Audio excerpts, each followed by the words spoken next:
غدا يوم الجمعة المقدس اللي ما يختلفش عليه اتنين، وطبعا لازم يكون بالسمنة البلدي. أول حاجة كده معايا سمنة بلدي على النار وحاطة معاها زيت يسخنوا كويس جدا. هبدأ أضيف دلوقتي كده عليهم 4 بصلات فرمة، معاهم فلفل حامي، والحامي هنا على حسب الرغبة. ضفت 3/4 الكمية، وباقي الكمية هشيلها على جنب هستخدمها في الآخر. البصلة تاخد معايا اللون الأصفر اللي انتوا شايفينه ده، أضيف عليها معلقة كبيرة من السكر، ومعلقة السكر دي بتفرق جدا معانا في الطعم. بعد كده هضيف عليها كزبرة وشبت وبقدونس كمية كده قليلة، هشوحهم كده الأول مع البصل ريحتهم تطلع معانا. هبدأ أضيف كده معلقتين كبار من الصلصة، والصلصة هنا كانت في الفريزر. ببدأ أشوح الصلصة كده الأول قبل ما أضيف عصير الطماطم. مجهزة بقى عصير طماطم ضربها كده في الخلاط، وطبعا مش بضيف عليها مية عشان يبقى قوامها تقيل بالشكل ده. وهنضيف معانا كده الملح، وهسيبها بقى تتسبك. وتعرفي انها اتسبكت ازاي؟ بتلاقي الإيدام بتاعها طلع على الوش، اللي هو السمنة أو الزيت بدأ يطلع معاكي كده على الوش. كده خلاص. في المرحلة دي هبدأ أضيف بقى البصل الني ومعلقة توم مفرومة، ودي بتفرق جدا، هتشموا ريحة دلوقتي خطيرة حلوة قوي قوي. البصل يا جماعة المحمر طعمه مختلف خالص عن البصل الني. كمان معلقة التوم المفرومة دي بتنقله نقلة تانية خالص غير لما تحطيها محمرة. البهارات بتاعتنا بسيطة، عبارة عن ملح، فلفل اسود، كمون، كزبرة، شطة، بابريكا. بنقلب بقى الخلطة بتاعتنا وبندوق في المرحلة دي، لو محتاجة ملح بنزود، محتاجة رشة سكر تاني بنزود. وبعد كده هبدأ أضيف ليها الرز المصري. هنا خطوة بقى مهمة قوي قوي، لازم أشوح رز كده مع الصلصة الأول قبل ما أبدأ أشتغل بيه.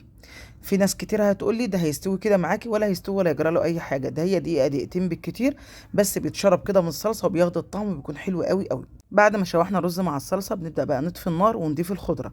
أول ما تضيفي الخضرة طبعا بتطفي النار وتقلبي كده، خلاص الخلطة بتاعتك جاهزة معاكي تمام. نبدأ نحشي بيها على طول. طبعا بحطها الأول كده في طبق تبرد. عندي بقى ورق عنب كنت مخزناه معاكم السنة اللي فاتت في ورق الزبدة. بطلعه من الورق، بحطه في مية مغلية، وبطلعه من المية المغلية على المية الساقعة على طول. بشطفه كويس جدا، وبعد كده ببدأ اشتغل بيه مباشرة. وطبعا مجهزة كده معايا بتنجان، ومجهزة كوسة. طبعا يا جماعة يوم الجمعة يعني محشي. مين بقى زينا بيحب يعمل محشي يوم الجمعة؟ بصراحة من أحلى الأكلات اللي ممكن تعمليها بجد يوم الجمعة. ودلوقتي بقى جهز خلطة للحمة اللي أنا هحطها تحت المحشي. عبارة عن بقى؟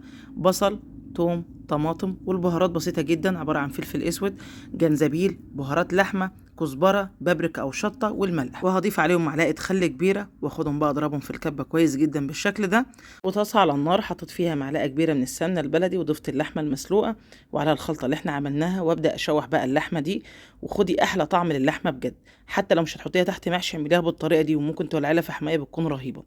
رصيتها كده في ارضية الحلة، وهبدأ بقى احشي المحشي بتاعي. بحشي كده الاول ورق العنب، تمام، وهبدأ ارصه كده فوق اللحمة لحد ما اخلص الكمية بتاعتي كلها. وطبعا البتنجان والكوسة والفلفل هعملهم في حلة لوحديهم، لان طبعا الكمية كبيرة. بوريك هنا لما بحشي البتنجان وبحشي الكوسة لازم اسيب كده عقلة صباع، عشان لما يستوي ما يخرجش معانا. وطبعا بنضيف الشوربة مغلية، ونبدأ نحرك الحلة بتاعتنا بحيث نتأكد كده ان الشوربة نزلت معانا لتحت، عشان كل الصوابع تستوي زي بعضيها. احتاج معايا شوربة تاني بزود بالشكل ده. وطبعا برضو ضفت كده الشوربة للبتنجان والكوسة والفلفل زي ما انتم شايفين كده. هرفعهم بقى دلوقتي كده على النار، على نار عالية. اول ما يبدأ يغلي معايا ببدأ اهدي النار لحد ما يستوي معايا تمام. الخطوة دي بتفرق جدا، ممكن تعمليها وممكن تستغني عنها براحتك خالص. بحط المحشي كده في صينية فرن، ابدأ اوزعه في الصينية بالشكل ده، وعليه كده معلقتين كبار من السمنة البلدي، وندخله كده تحت الشواية بياخد لسعة، وبيبقى طعمه خطير. عايزة اقول لكم زبدة، انتوا هتاكلوا زبدة يا جماعة. نقلب بقى حلة ورق العنب باللحمة الخطيرة، وهتشوف البتنجان معايا زبدة، الله اكبر، مفيش احلى من كده. جربوا بقى المحشي على طريقتي، والله ما حد هيدوق الا لما هيدعي لكم. بجد احلى طريقة واحلى خلطة بجد ممكن تعملوها للمحشي، حلوة قوي قوي فما تتخيلوا.